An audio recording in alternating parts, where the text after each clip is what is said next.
আমেরিকার বিচার বিভাগ কুখ্যাত যৌন নিপীড়ক জেফ্রি অ্যাপস্টিন সংক্রান্ত কয়েক হাজার নথি প্রকাশ করেছে। তবে বেশ কিছু গুরুত্বপূর্ণ নথির পাতায় থাকা তথ্য কালো কালি দিয়ে ঢেকে রাখা হয়েছে। বিচার বিভাগ বলছে ভুক্তভোগীদের গোপনীয়তার স্বার্থে তা করা হয়েছে।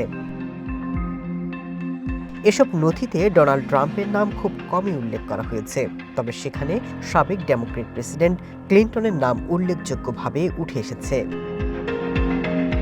সামাজিক যোগাযোগ মাধ্যমে এমন ছবি পোস্ট করা হয়েছে যেখানে ক্লিন্টনকে অ্যাপস্টিনের শিকার হওয়া ব্যক্তিদের সাথে দেখা গেছে। মূলত আমেরিকার বিচার বিভাগ ক্লিন্টনের দিকেই সবার মনোযোগ আকর্ষণ করার চেষ্টা করছে বলে অভিযোগ উঠেছে। ক্লিন্টনের ডেপুটি চিফ অব স্টাফ বলেন, সাবেক প্রেসিডেন্টের দিকে মনোযোগ ঘুরিয়ে নিজেদের সুরক্ষিত রাখতে চায় হোয়াইট হাউস। তিনি আরও বলেন, তারা যত পুরনো ছবি প্রকাশ করুক, এটি ক্লিন্টনের ব্যাপার নয়। এর আগে অ্যাপস্টিন সংক্রান্ত যেসব নথি প্রকাশ পেয়েছিল সেগুলোতে ট্রাম্পের সাথে সম্পর্কিত ছবি এবং কাগজপত্র দেখা গিয়েছিল।